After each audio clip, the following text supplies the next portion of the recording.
Hello friends, ಎಲ್ಲರಿಗೂ ನಮಸ್ಕಾರ. ಕನ್ನಡ ಲೋಕ ಚಾನಲ್ಗೆ ಮತ್ತೊಮ್ಮೆ ನಿಮಗೆಲ್ಲರಿಗೂ ಸ್ವಾಗತ. ನೀವು ಕೂಡ ರೈತರಾಗಿದ್ದರೆ ನಮ್ಮ ರಾಜ್ಯ ಸರ್ಕಾರದಿಂದ ನಮ್ಮ ರಾಜ್ಯದ ರೈತರಿಗೆ ಭರ್ಜರಿ ಗುಡ್ ನ್ಯೂಸ್ ಅಂತಾನೆ ಹೇಳ್ಬೋದು. ಹೌದು ಫ್ರೆಂಡ್ಸ್, ಇದೀಗ ನಿಮ್ಮ ಒಂದು ಬ್ಯಾಂಕ್ ಖಾತೆಗಳಿಗೆ ಹಣ ಕೂಡ ನಮ್ಮ ರಾಜ್ಯ ಸರ್ಕಾರ ಜಮೆ ಮಾಡ್ತಾ ಇದೆ. ಯಾವ ಹಣ, ಯಾವ ಜಿಲ್ಲೆಗಳಿಗೆ ಮೊದಲು ಈ ಒಂದು ಹಣ ಬಿಡುಗಡೆ ಆಗುತ್ತೆ ಎಲ್ಲವನ್ನು ಕೂಡ ವಿಡಿಯೋದಲ್ಲಿ ನೋಡೋಣ. ವಿಡಿಯೋ ಸ್ಟಾರ್ಟ್ ಮಾಡೋಕ್ಕಿಂತ ಮೊದಲು ಫ್ರೀಯಾಗಿ ಸಬ್ಸ್ಕ್ರೈಬ್ ಮಾಡಿ ಕನ್ನಡ ಲೋಕ ಚಾನಲ್ಗೆ. ಪಕ್ಕದಲ್ಲಿ ಕಾಣಿಸುವ ಬೆಲ್ ಬಟನ್ ಕ್ಲಿಕ್ ಮಾಡಿ ಆಲ್ ಎನ್ನುವ ಬಟನ್ ಒತ್ತಿ. ಮುಂದೆ ನಾವು ಹಾಕುವ ಎಲ್ಲ ಹೊಸ ವಿಡಿಯೋಗಳನ್ನು ನೀವು ಮೊದಲು ನೋಡಬಹುದು. ಫ್ರೆಂಡ್ಸ್, ಈ ವಿಡಿಯೋಗೆ ತಪ್ಪದೆ ಒಂದು ಲೈಕ್ ಮಾಡಿ. ಬನ್ನಿ ಗೆಳೆಯರೆ, ವಿಡಿಯೋನ ಸ್ಟಾರ್ಟ್ ಮಾಡೋಣ. ನಮ್ಮ ಕೇಂದ್ರ ಮತ್ತು ನಮ್ಮ ರಾಜ್ಯ ಸರ್ಕಾರಗಳು ಈಗಾಗಲೇ ನಮ್ಮ ರಾಜ್ಯದ ರೈತರಿಗೆ ಹಲವಾರು ಹೊಸ ಹೊಸ ಯೋಜನೆಗಳ ಮೂಲಕ ಹಣವನ್ನು ಬಿಡುಗಡೆ ಮಾಡ್ತಾ ಇದೆ.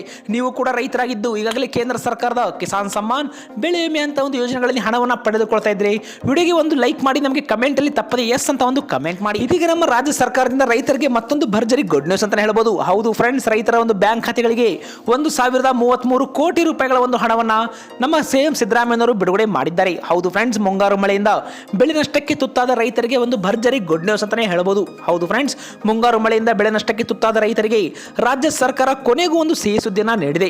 ಮಳೆ ಹಾನಿಯಿಂದ ಸಂಕಷ್ಟ ಅನುಭವಿಸಿದ ಎಲ್ಲ ಒಂದು ರೈತರ ನೆರವಿಗೆ ನಮ್ಮ ರಾಜ್ಯ ಸರ್ಕಾರ 1,033 ಕೋಟಿ ರೂಪಾಯಿಗಳ ಒಂದು ಹಣದ ಒಂದು ಪರಿಹಾರವನ್ನ ಬಿಡುಗಡೆ ಮಾಡಿದ್ದಾರೆ. ಮುಖ್ಯಮಂತ್ರಿ ಸಿದ್ದರಾಮಯ್ಯನವರು ಈ ಒಂದು ಹಣವನ್ನು ನೇರವಾಗಿ ರೈತರ ಬ್ಯಾಂಕ್ ಖಾತೆಗಳಿಗೆ ಡಿಬಿಟಿ ಮೂಲಕ ವರ್ಗಾವಣೆ ಮಾಡುವ ಪ್ರಕ್ರಿಯೆಗೆ ಇಂದು ಚಾಲನೆ ಕೂಡ ನೀಡಿದ್ದಾರೆ. ಇದೊಂದು ನಮ್ಮ ರಾಜ್ಯದ ಎಲ್ಲ ರೈತರಿಗೆ ಭರ್ಜರಿ ಗುಡ್ ನ್ಯೂಸ್ ಅಂತಾನೆ ಹೇಳ್ಬೋದು. ಇಲ್ಲಿ ಮುಖ್ಯವಾಗಿ ಈ ಬಾರಿ ಈ ಒಂದು ಪರಿಹಾರದ ವಿತರಣೆಯಲ್ಲಿ ಉತ್ತರ ಕರ್ನಾಟಕದ ಜಿಲ್ಲೆಗಳಿಗೆ ಹೆಚ್ಚಿನ ಒಂದು ಆದ್ಯತೆ ಕೂಡ ಇಲ್ಲಿ ನೀಡಿದ್ದಾರೆ. ಹೌದು ಫ್ರೆಂಡ್, ಧಾರವಾಡ ಜಿಲ್ಲೆಯಲ್ಲಿ ಅತಿ ಹೆಚ್ಚು ಮಳೆ ಹಾನಿಯಾಗಿರುವುದಾಗಿ ಈಗಾಗಲೇ ಸಂಭವಿಸಿರುವುದಾಗಿ ವರದಿಗಳು ಸೂಚಿಸಿ ಧಾರವಾಡ ಜಿಲ್ಲೆಯೊಂದರಲ್ಲಿ ಒಟ್ಟು 65,217 ಅರ್ಹ ರೈತರ ಬ್ಯಾಂಕ್ ಖಾತೆಗಳಿಗೆ 63 ಕೋಟಿ 16 ಲಕ್ಷ ರೂಪಾಯಿಗಳ ಒಂದು ಪರಿಹಾರವನ್ನು ಬಿಡುಗಡೆ ಮಾಡಿದ್ದಾರೆ ರಾಜ್ಯ ಸರ್ಕಾರ. ಇಲ್ಲಿ ಹೆಸರುಕಾಳು, ಹತ್ತಿ ಮತ್ತು ಸೋಯಾಬೀನ್ ಹಾಗೂ ಮೆಕ್ಕೆಜೋಳ ಬೆಳೆದು ನಷ್ಟವನ್ನು ಅನುಭವಿಸಿದ ರೈತರಿಗೆ ಈ ಒಂದು ಹಣ ಜಮೆ ಆಗಿದೆ ಅಂತಾನೆ ಹೇಳ್ಬೋದು.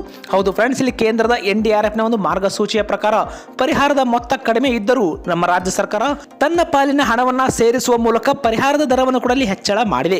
ಹೊಸ ದರದ ಪ್ರಕಾರ ಎಲ್ಲ ರೈತರ ಮಳೆ ಆಶ್ರಿತ ಬೆಳೆಗಳಿಗೆ 1 ಹೆಕ್ಟರ್ಗೆ 17,000 ರೂಪಾಯಿಗಳು, ನೀರಾವರಿ ಬೆಳೆಗೆ 25,000 ಮತ್ತು ತೋಟಗಾರಿಕೆ ಬೆಳೆಗಳಿಗೆ 31,000 ರೂಪಾಯಿಗಳ ಒಂದು ಪರಿಹಾರವನ್ನು ಕೂಡ ಇಲ್ಲಿ ಕಲ್ಪಿಸಿದೆ. ಹೌದು ಫ್ರೆಂಡ್ಸ್, ಇಲ್ಲಿ ಒಬ್ಬ ರೈತರಿಗೆ ಗರಿಷ್ಠ 2 ಹೆಕ್ಟರ್ ವರೆಗೆ ಮಾತ್ರ ಪರಿಹಾರ ಕೂಡ ದೊರೆಯುತ್ತೆ ಎಂದು ಕೂಡ ಇಲ್ಲಿ ಅವರು ತಿಳಿಸಿದ್ದಾರೆ. ಇದೊಂದು ನಮ್ಮ ರಾಜ್ಯದ ರೈತರಿಗೆ ಭರ್ಜರಿ ಗುಡ್ ನ್ಯೂಸ್ ಅಂತ ಹೇಳ್ಬೋದು. ಮತ್ತು ಸರ್ಕಾರ ಹಣ ಬಿಡುಗಡೆ ಮಾಡಿದ್ರು ಕೆಲವು ರೈತರ ಖಾತೆಗೆ ಇದುವರೆಗೂ ಈ ಒಂದು ಹಣ ಜಮೆ ಆಗಿಲ್ಲ. ಹೌದು ಫ್ರೆಂಡ್ಸ್, ಇಲ್ಲಿ ಮುಖ್ಯವಾಗಿ ರೈತರ ಒಂದು ಆಧಾರ್ ಕಾರ್ಡ್ ಮತ್ತು ಬ್ಯಾಂಕ್ ಅವರ ಒಂದು ಲಿಂಕ್ ಆಗದೇ ಇದ್ದಲ್ಲಿ, ಹೌದು ಫ್ರೆಂಡ್ಸ್, ಒಂದೇನಾದರೂ ನಿಮ್ಮ ಒಂದು ಆಧಾರ್ ಕಾರ್ಡ್ ಮತ್ತು ಬ್ಯಾಂಕ್ ಖಾತೆ ಲಿಂಕ್ ಆಗದೇ ಇದ್ದಲ್ಲಿ ನಿಮ್ಮ ಖಾತೆಗೆ ಈ ಒಂದು ಹಣ ಜಮೆ ಆಗಿರುವುದಿಲ್ಲ. ಮತ್ತು ಇದೇ ಕುರಿತಂತೆ NPCI ನ ಒಂದು ಮ್ಯಾಪಿಂಗ್ ಸಮಸ್ಯೆ, ಇದೇ ರೀತಿ ಫ್ರೂಟ್ಸ್ ಪೋರ್ಟಲ್ನಲ್ಲಿ ಜಮೀನಿನ ವಿವರಗಳ ತೊಂದರೆ ಅಥವಾ ಅವರ ಒಂದು ಆಧಾರ್ ಮತ್ತು ಬ್ಯಾಂಕ್ ದಾಖಲೆಗಳಲ್ಲಿ ಹೊಂದಾಣಿಕೆ ಇಲ್ಲದಿದ್ದರೆ ಇಂತಹ ಒಂದು ಕಾರಣಗಳಿಂದಾಗಿ ಹಣ ಜಮೆ ಆಗಿಲ್ಲ ಎಂದು ಕೂಡ ಈಗಾಗಲೇ ಅಧಿಕಾರಿಗಳು ತಿಳಿಸಿದ್ದಾರೆ.